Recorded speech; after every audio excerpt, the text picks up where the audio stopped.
ગુજરાતમાં સાર્વત્રિક વરસાદ 24 કલાકમાં 168 તાલુકામાં વરસ્યો વરસાદ. વલસાડમાં 6 ઇંચ તો ગણદેવીમાં 5 ઇંચ ખાબક્યો વરસાદ.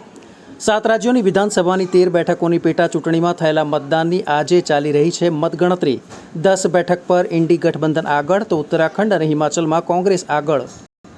ભારતમાં ચોમાસું જામ્યું. 23 રાજ્યોમાં 5 દિવસ ભારે વરસાદનું એલર્ટ. ઉત્તર પ્રદેશમાં પૂરથી 800 ગામોને અસર થઈ. ભારે વરસાદને પગલે ઉત્તર ભારતમાં જનજીવનને અસર.